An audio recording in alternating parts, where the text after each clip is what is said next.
Hey everybody, it's Sydney. Welcome to my reading log for December of 2023. This is going to be my final video covering topics back in 2023. So I am going to start with new releases that I read in December. So starting with Kodansha, going in kind of reverse alphabetical order. We have Welcome to Demon School Iruma-kun, Volume 5. Still loving this series. We had a very cute idol performance with the some spoiler alert here. The main characters having to cross dress and perform as idols, which was so cute. Of course, Claire didn't have to cross dress because she's a woman, but it was still really cute and I loved it. I love Iruma-kun. Next, we have the first volume of Origin by Boichi. This is the artist behind Dr. Stone and the One Piece Aces story, and I think he was also involved in iShield 21. I can't say for certain. I don't remember exactly. But I really liked Origin, the first volume of it at least. It's very ultraviolence, hypergore, which normally isn't my sort of thing, but I love his art style so much. It lends very well to this type of topic. Sorry for the camera shaking there. I have a wire running up to my head, so don't mind that. I definitely recommend this, but only if you're able to handle like very hypergore, hyperviolence sort of series. It's not like super over the top, but compared to what I normally read, it's very gory, but it's an interesting story so far about an android.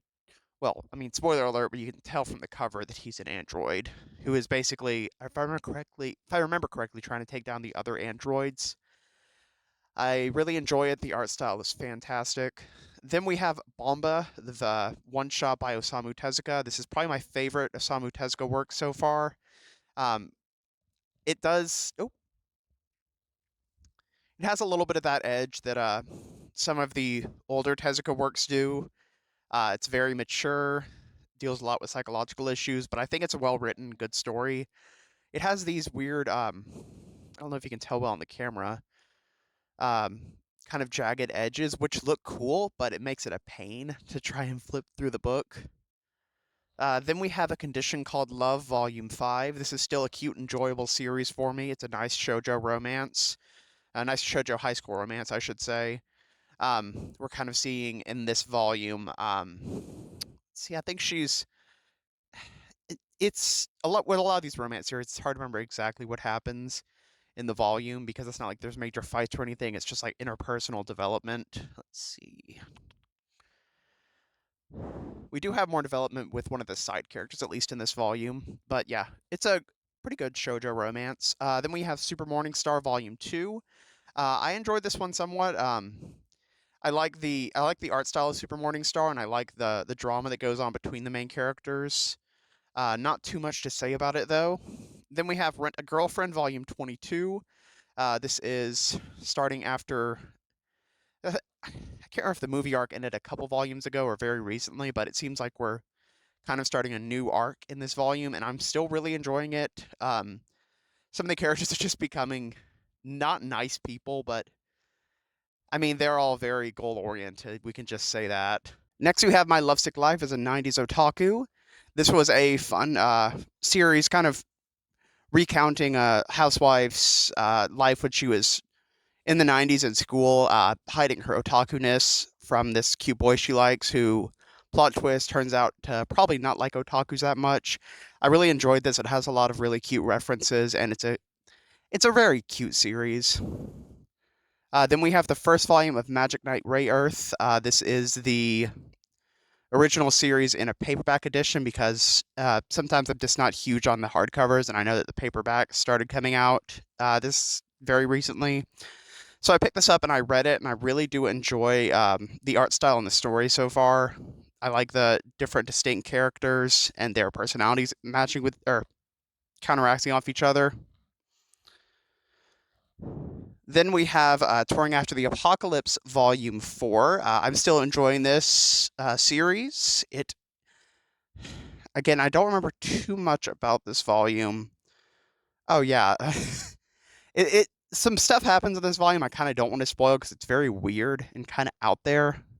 I mean, the back kind of spoils it a little bit, but I'm still enjoying the series. It's got some weird elements to it that are kind of out of nowhere, but it's still enjoyable in general. Then we have the final volume of Sunbeams in the Sky, which is volume 3. This was a cute twin romance with shonen, or a twin shonen romance. Uh, but I mean, the only problem I have is just, I mean, of course they're twins, so they're going to look very similar. But I mean, the male leads also look very similar, and I have a really hard time just kind of telling them apart most of the time. So I have to like reread and go back and be like, wait, who is that? Who is this? But aside from that, I do think I really enjoyed this. It was a nice, short, cute rom-com with not really the shonen fan service that I'm used to in a lot of the shonen rom-coms. Next, we have Sugar Apple Fairy Tale, the manga, volume 2. Just recently learned this is not going to be a full adaptation of the light novel, which is very unfortunate. But we do have some developments in this volume between the main character and the person she's traveling with, not Shalfin Shaw, but I don't know how to describe him without saying what happens in this volume. But if you haven't watched the anime, then I don't want to spoil developments that happen in this volume. But it really makes things very interesting going forward. I'm in love with this series ever since the anime, and I'm really sad the manga is not going to adapt the full light novel. Anyways, then we have Shy Volume 5. This is also an enjoyable series. This is a superhero shonen featuring a very shy protagonist. Problem with reading so much in a month is I kind of tend to forget the details on this sort of stuff, so I have to like read the summary and be like, oh yeah, that's what happened.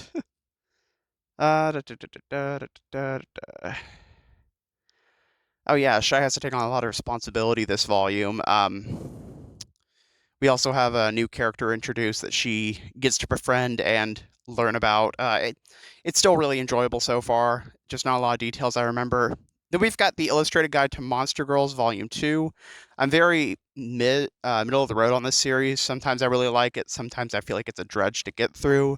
It's only a few volumes, but I mean, overall, I think it's fairly enjoyable. The art style is cute, and I'm a sucker for cute monster girl designs. Of course, as long as they're not like hypersexualized monster girls, because uh, just not really into that sort of thing. I like just seeing the variety of monster girls that can be created. I wish Monster Boys were a thing though. Like, there's a whole market right there ready to be tapped. Then we've got The Fiancé Chosen by the Ring 5. Still very much enjoying this series. Gosh dang, I need to fix the lighting in this room. It's about a girl who basically just by happenstance happens to become engaged to the, I don't remember if he's the son of a duke. I never remember these political things, the exact roles of the people. But we learn more about her magic skills and some conspiracies going on to potentially assassinate somebody in this volume, which is really interesting. So they have to figure out the guards for each other, for her and for the other girl who has rare magic. Still really enjoying this series. I don't really know how the plot's going to develop from here, but this arc that we're in right now is pretty interesting to me personally. Next, we have The Dwarven Damsel Conquers the Dragon Emperor? Yes, The Dwarven Damsel Conquers the Dragon Emperor. We learn more in this volume about plot to try and, again, more political stuff with these fantasy series set in the broad like European medieval type of setting. Um, it's not easy to summarize what these conspiracies and what these big ploys are because I have to like read it and be like, what was it again? Oh yeah, that.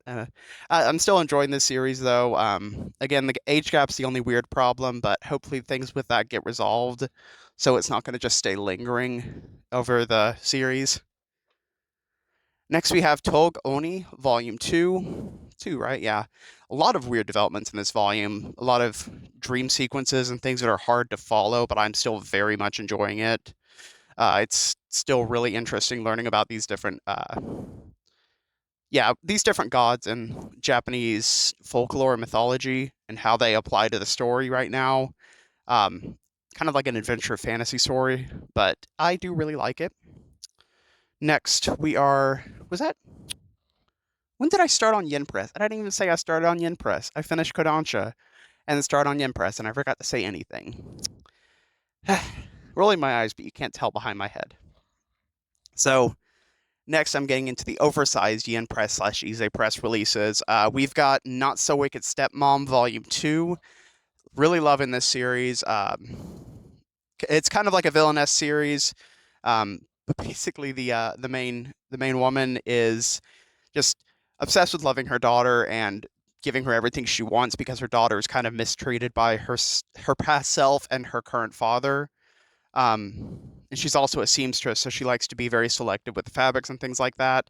And we do see in this volume some development between the main female lead and her husband, because they had a very closed off relationship previously where they didn't really like love each other. It was kind of more of a political thing, at least in her eyes. It seemed like that was the case. Very much enjoy this series though. Then we've got Lord Hades' Ruthless Marriage, Volume 1. Very gorgeous art for this. I really like seeing all the ways the different Greek gods like to how they're characterized and how they're trying to convince Hades to marry them, because he's essentially made a promise to I think I looked this up before,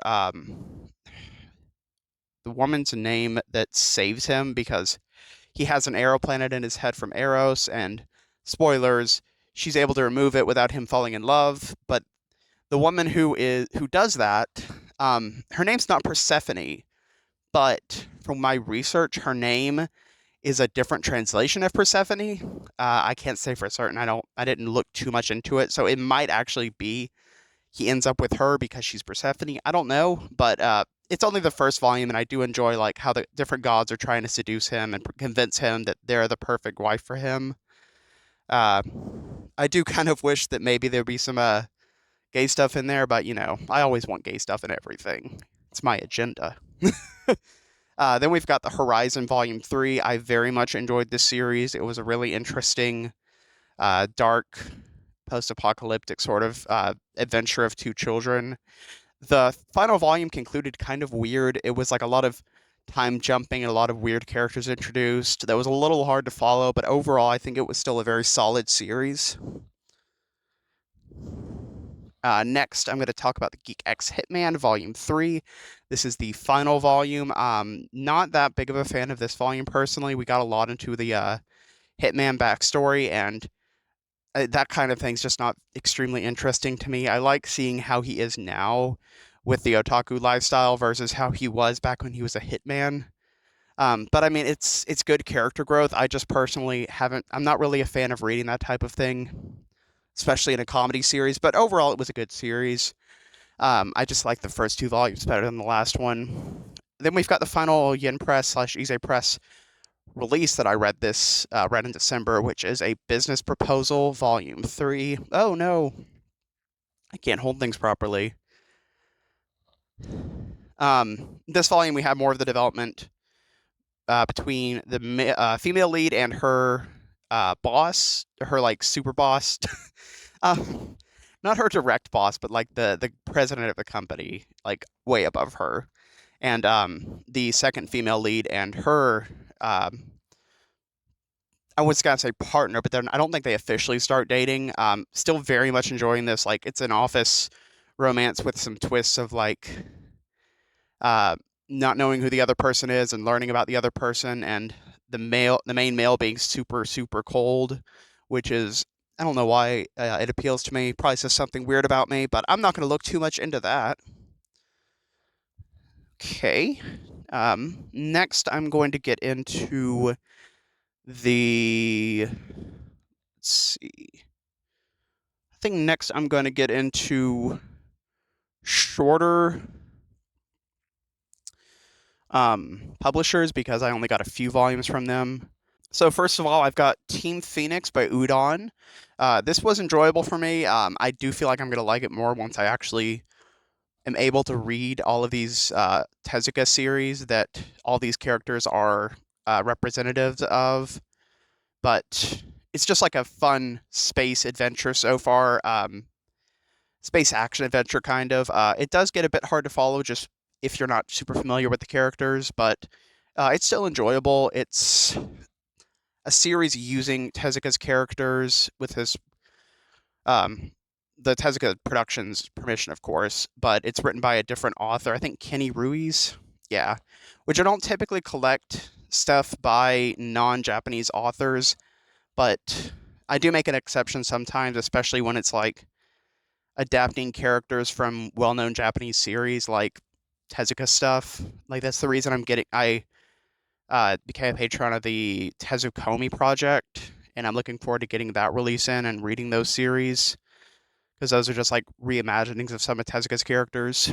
Anyways, speaking of Tezuka, the only Blaze manga I got this month from Tezuka, or the only one I got period, was 100 Tales by Osamu Tezuka. This is a retelling of the Faustian legend. Um, I think it's just called Faust. Like it's a reimagining of the Faust legend as a samurai period piece. Personally, I think this is my least favorite one of his works. Um, I think I just didn't like the way the story progressed. I wasn't a fan of the characters. And of course, since it's an older manga, they have like some of these weird tropes. Like a lot of the problems with the manga around that time period that 100 Tales was written is like they have like the housewives that are unattractive or something that are just extremely fat, extremely weirdly drawn, like in a very way, but it's a long time ago. It's understandable. Things were different back then. Anyways, we've got the only Tokyo Pop release this month, which is Love Murder Basketball. This is very very graphic, abusive. Well, I say it's abusive, but it's consensual, non-consensual because they have safe words and but you don't know that until after the stuff happens, so it can be pretty triggering. So if you want to read this, just go into that knowing that. There's not a lot of deep story or anything. It's just two people and their relationship and how their past traumas have affected how they act currently, without going into too much detail. It's kind of like Killing Stalking, but if Killing Stalking had redeemable characters and actually had consent. Anyways, next we have the only Square Enix manga, which is Cherry Magic Volume 9. Very cute series, still really enjoying it. We do have development between the author and the person he's interested in this volume, which I know in the drama it happened a lot earlier, but I enjoy this. I love how supportive the author is of the dancer's dreams. I say all these things 'cause I never remember characters' names. But yeah, it's a very cute series. Check out the anime. The drama's okay, but the writing's a little clunky to me. But I do think the characterizations are really good in that. Okay. Next, I have two Kuma releases from this month. First of all, we've got Happy Crappy Life 2. This is just two stupid, horny guys living in a country, wow, living in a very rural part of Japan and getting into antics with each other and just being not great people and having very raunchy sex. Like, it's really not a lot of story here. It's fun Harada. Harada's the author. It's fun Harada stories. Then we've got the Ruthless Commander and his reincarnated warhorse. I really enjoyed this one. We do start off with the secondary main character being a horse, but then, spoiler alert, it turns out he's able to turn into a human and a horse at will, and we get to kind of explore the dynamic of the person who owned the horse, who had like affection and love for the horse as a horse, and then that person becomes a human that's attractive to him. So we kind of get to explore that dynamic. It's really interesting. Not something I'd see that often personally, but I really enjoyed it. Then we got H.P. Lovecraft's The Shadow over Innsmouth by Go Tanabe. Uh, the adaptations by Go Tanabe, I do really, really like this. The art's fantastic. I think Go Tanabe does a great job at depicting these Lovecraftian horrors. This is probably one of Lovecraft's more controversial stories because it has a lot of themes of it has a lot of themes of racism. Like, I don't know. I don't really feel qualified to speak on how it categorizes it, so I don't want to really talk about that too much, especially because I'm not the type of person that would be affected by how these characters are portrayed. But yes, regardless of the intent of the story, I think the artwork's fantastic, and I think this is a wonderful adaptation of one of Lovecraft's more well-known works, I should say. Personally, without touching on the themes of racism and things like that, the story was enjoyable and it was an interesting read. Um, Again, I'm not qualified to speak on the themes of racism in there. I'm not good at detecting that sort of thing. So I'm gonna go ahead and move on to the next read for December. So I'm going to just touch a couple.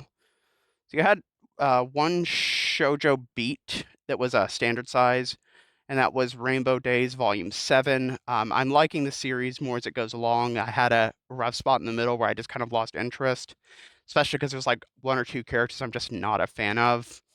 But I think I'm enjoying it somewhat. It's very like middle of the road for me. I'm not loving it. I'm not hating it, but I'm gonna definitely keep reading it. Next, we have Mission Yozakura Family Volume 8. With this volume, we kind of explore uh, a lot of the characters without spoiling anything, attacking this place and trying to rescue something from it. I know that sounds really vague. I just don't like to give huge spoilers. I do enjoy this pretty well. I don't know. It's kind of uh, to me, it feels like it's kind of going a Sakamoto Days sort of thing, where it's started a bit sillier and it's starting to get more serious as it goes along, but it's still enjoyable to me. Then we have Mashal Volume 14. I'm kind of not a huge fan of this final arc in Mashal because of the way the fights are handled and how the character power dynamics are handled.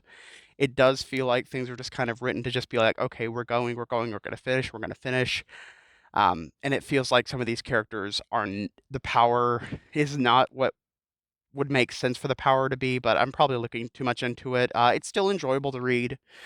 I just have my own personal problems. Then we have Pink Heart Jam Volume 1. This is going to be a two-volume series by Sublime. Shike is the author's name, I believe. About two musicians in college who develop a sort of relationship. Um, Without going into too much detail, I did really enjoy this. A friend recommended it, and I'm glad that she did. Then we've got the final volume of Mad K by Ryo Suzuri. Uh, Really, really, really like this series. I love everything that this author's done so far. Like the cover art, come on, that's just gorgeous. Look at that. Look at those boys tongue kissing with the boys inside their mouths. That don't make no sense, no, does it? But yeah, I do enjoy this. It has a lot of. It's not as explicit as you would think it would be, but it does still have like explicit scenes to it and explicit themes. I can't discuss the contents of this volume because it would just spoil the whole thing. Did really enjoy the story overall, though. Look, fingers jiggling. Anyways, next we have Bordeaux Volume 18. 18, yeah. Very much enjoying this series. Had some kind of weird developments in this volume with a couple characters, but personally, I still think Bordeaux's a great series. Then we've got Blade of the Moon Princess Volume 2. I wasn't as big on this volume as I was the first one. I don't really know what it was about it, but it kind of felt like a bit of a slog to get through. It's kind of like a retelling of the Kaguya mythos. It's by the author of Spy Family, which is why we picked it up in the first place. But I don't know, I'm just not a huge fan of it so far. Anyways, we've got Akane Banashi Volume 3 next. Very, very much enjoying this. It's got a kind of similar story structure to Shoha Shoten, but we have very good depictions of how these different Rakugo are skilled in different ways of their crafts, which is really interesting to read about. Then we've got Takopi's Original Sin. This is a two-in-one omnibus of the series by Saizon 5. Taizon 5. A lot of people seem to mix on this. When I was looking up the ending online, or looking up opinions on the ending online, I loved the whole thing. Things got a little bit confusing near the end, but I think it was a really well told story with a lot of good characters and um, flawed characters, which I think is an important thing to have in a series. I'm definitely gonna pick up the I don't remember what the name of the series that ended recently is. If that ever gets licensed over here, I am grabbing it immediately because I do really like Taizong 5 storytelling. I think it's probably pronounced Taizong Gol, but whatever. Uh, Next, we have Rooster Fighter 5. This is just stupid fun, but it does have some more serious story developments in this volume, along with more developments for the character, I think literally called Chicken Little. It's fun, it's stupid, it's got good art. I definitely recommend it. Then we've got Neighborhood Story by Ayazawa, the creator of Nana, the very first volume. This is a Kinokuniya edition, so it's a different cover. Um, I really, really liked this. It makes me excited to read Nana because I think this is a really good story with really cute art styles. It is a shoujo romance story, but we do have like a main character who's a fashion designer, so she wears so many interesting outfits in her day-to-day life that's like super cool to look at. Next we have Insomniacs After School, Volume 4. I think the art in the series is really good. However, the story's always been hit or miss for me.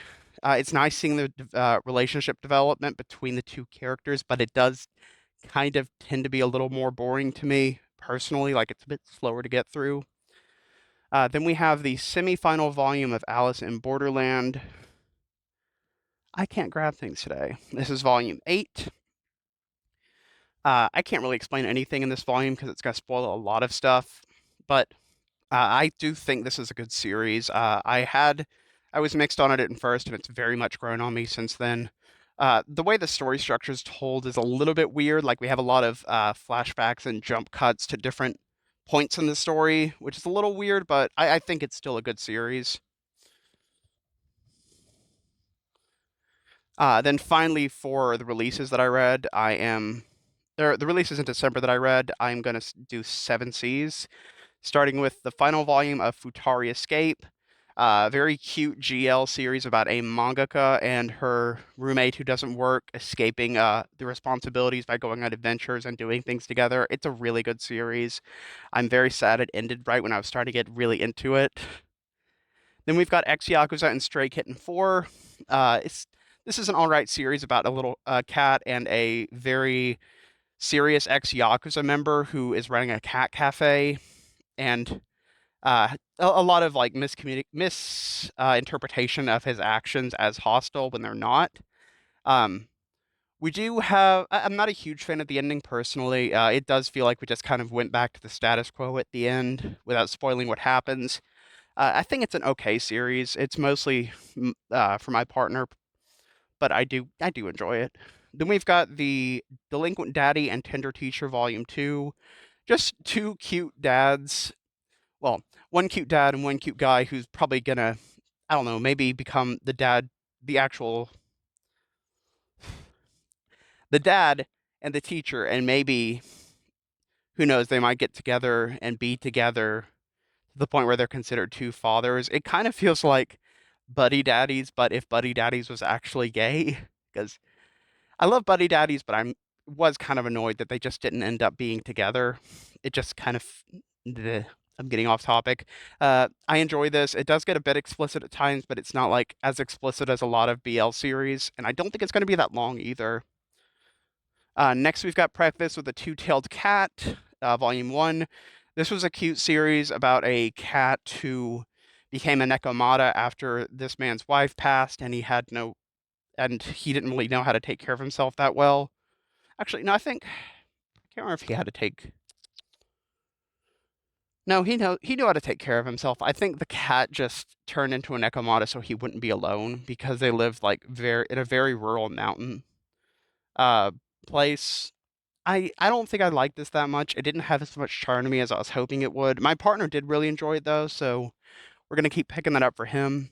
Then we've got Anyhow the Rabbit's Infatuated with the Puppy. This is a one-off Omegaverse BL. I think it's the first Omegaverse we own. It was okay. It was cute. The relationship development was kind of cute. I like the wolf character. He's adorable. It's a kind of twist on like the person who acts more submissive is actually the dominant one, and vice versa. It was an interesting read. Omegaverse stuff's always just kind of a little weird to me though, personally. Then we've got the 100 Girlfriends Who Really Love You, Volume 8.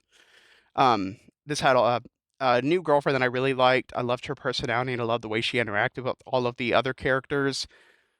Um, and we did have some crazy idol stuff in this volume, which was just wild and fun. Um, I don't know how many girlfriends we're up to now, but I'm ready for it to just keep going forever. Then we've got Though I'm an Inept Villainess, Volume 4. This wrapped up the first major plot arc of the series, and now we're getting into probably starting a new arc in the next volume. I did really enjoy the way this first arc ended. It's a little odd how it's going to continue being like a body swap sort of thing, but I'm going to reserve my judgment till the next arc starts, and I can kind of get a feel for that. Next, we've got Orb on the Movements of the Earth, 1 to 2. It was a really interesting read. I'm not a fan of the art style personally. A lot of the characters just look kind of wonky to me.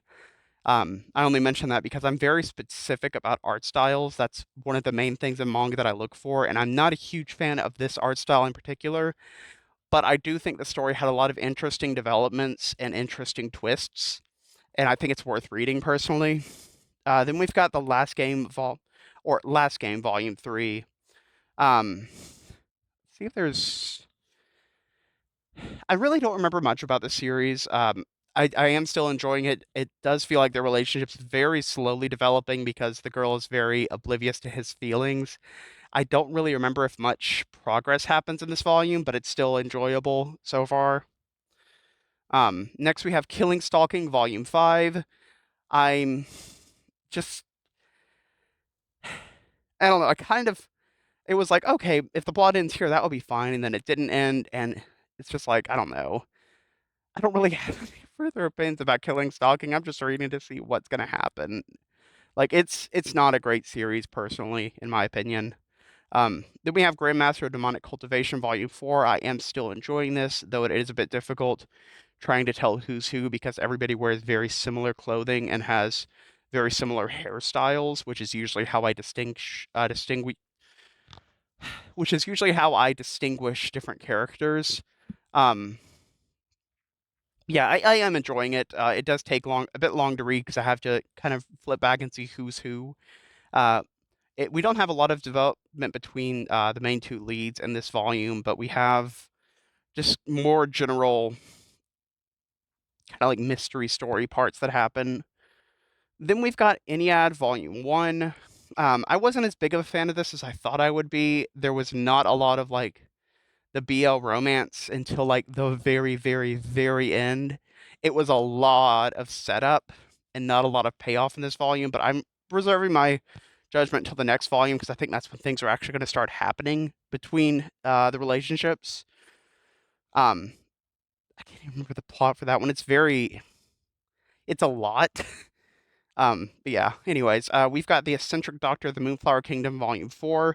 This is kind of similar to Apothecary Diaries in a way. I love the attitude of the main character or the main girl and how she's again it sounds like I'm plagiarizing her, but her main thing is just she loves muscles and she loves being a doctor, and that's all that she does. The trick she pulls with the drunken man to get him to stop being an asshole is really good and really cool. I really enjoyed that. Um, Lastly, for new releases that I read in December, we have Don't Call It Mystery, volumes 5 to 6. A little Christmas tree on there. Perfect timing, right? Um, Still really enjoying this series. So many mysteries, and I'm like, I don't read mysteries normally, so I can't figure out what the hell's happening till they tell it and spell it out to me. It was very good. It just does take a minute to get through because there's so much that happens. I would 100% recommend it though. All right, now I'm going to talk about the things that I read in December that came out a while ago that I was able to catch up on this month. Um, More than I usually do because I was off of work a lot in December. But anyways, I'm gonna start with Kodansha and Vertical. So I read Devil's Ecstasy 1 and 2 by Shuzo Oshimi. Both of these were Christmas presents for my partner. I really liked this series. It's raunchy, dumb fun. There's not a lot of like super deep plot to it, but it's raunchy, dumb, fun sex comedy with a lot of over the top stupid shit that I just love Oshimi for. I love the exploration of sex in his works, even if sometimes it's very surface level in his much earlier works. Then I read Haru's Curse. This is a one shot. Well, it's two volumes in one, I think, about a girl who falls in love with a girl who ends up in a relationship with the man who was um, engaged to her sister who died of cancer. And it explores the relationship dynamic between these two and the old ghost of her sister, kind of like haunting her memory. Not like a literal ghost, more of a metaphorical ghost. I did really like this series. It's very dark. It's got a lot of interesting elements to it in their relationship development. It seems to be mixed online. Personally, I did really enjoy it. See, I'm gonna do the Viz series next. I have three series that I read from Viz in December. See if I can grab them without dropping anything. There we go. So first of all, I've got Black Torch 1 to 5. This is a series about a boy who basically becomes one with this Ayakashi cat or cat yokai, I can't remember exactly, and has to fight the other yokai in the world, or other Ayakashi. I don't remember exactly what they are. Um, anyways, he has to fight the other creatures like the cat on the side of humanity, and then it's exploring the his personal struggles with that and what place he has in this society. It was I'm not sure how I feel about it. I don't know if I loved it or I didn't like it. I think I was just kind of middle of the road on it. Um, I think the story wrapped up well without having a lot of loose ends that were left untied, but it definitely feels like it was supposed to be longer because the author at the very end had like these character descriptions of what they did after the plot, and it was like massive descriptions. So it feels like this was supposed to be longer or supposed to have a sequel or something, and it just never did. Um, yeah, I'm just not sure on it. A lot of people seem to like it. I think I'm just kind of in the minority here. Then we've got Beastmaster 1 and 2. This is from the creator of QQ Sweeper and Queen's Quality, along with Dengeki Daisy. I did overall really enjoy this series. I like the art and the characters. The first volume had a couple plot developments that felt very trite and contrived to me personally, but overall, I liked the way the characters were handled and how they ended up and the different personalities of the characters, I should say. So yeah, it was an enjoyable series, especially for only two volumes. I finished Otoman this month, volumes 12 to 18. I've been trying to finish those for the last few months, very slowly but surely. Overall, I really did enjoy the series. It does have some older, outdated tropes about uh, not sexuality so much as gender identity, but I think near the end it kind of resolves things decently well. It's a product of its time, I think, but overall, I did really enjoy the story and I loved the characters in it. Even if I very much hated the mother, but I think that was intentional how she was written to be a kind of hateable character. But yeah, I would definitely recommend this series as long as you go into it knowing that some of the portrayals of transness are a little bit outdated and can be offensive. Again, I'm not trans, so I can't say how offensive they are or how they felt, but I just felt like a bit of like, oh, that doesn't feel right. Anyways, volume 17 here and volume 18. So yeah, I would recommend this series as long as you can, as long as it doesn't upset you too much with how those characters are portrayed. Um, because I think overall it's a good series in spite of its flaws. Then we have Crimson Shell by Jun Mochizuki, the creator of Pandora Hearts, and always forget one of the series. There's another series that's coming out right now that I've completely forgotten the name of. But yeah, this was a very interesting one shot with a lot of plot twists. Um, involving a main girl who has these special flower power sounds so stupid. That's not what it is. It's like roses and like different roses have different powers. It's hard to explain. It's a bit abstract. I think it was a good read though, and I would probably recommend it, especially if you like Pandora Hearts and the other series that I completely forgot the name of. Then we've got Call Me Princess. This is a one-off CPM manga volume. It's just a cute, okay, middle of the road shoujo romance. Again, it's okay. I think it's just got a lot of interesting art that's from the time, and I think the cover is really interesting looking. Then we've got Dark Water. This is an adaptation of a novel by the Ringu author. Uh, I didn't like this. The art wasn't great to me, and the stories were just kind of, nah. I mean, try it if you want. It's not hard to find and not that expensive. Then we've got The Bride Was a Boy. This is a really fun, cute exploration of a transgender woman and her journey from being born a boy into becoming the woman that she is. And it's a very, unlike a lot of the other autobiographical things I've read, it's a very upbeat, lighthearted. Like she goes through a lot of really positive experiences in her life. There isn't a lot of like super hard turmoil, which is great for her. And it does, I mean, it does kind of lighten the mood a little bit because a lot of people who grow up trans, especially in somewhere like Japan, have so many problems happen to them. But it's very nice when people are surrounded by supporting people and individuals and families that will love them for who they are. So it was really uplifting to read this type of story. And lastly, we have My Androgynous Boyfriend, Volume 3. This caught me up to the currently released series in English. I do super like this series. The art's really pretty, and I like the way the characters are. I like kind of we're getting into like remote work in this volume. It's like I wonder when this came out, right? But yeah, very much enjoy this series. Looking forward to the last couple volumes coming out whenever they do. But yeah, that is my video for the December 2023 reading log.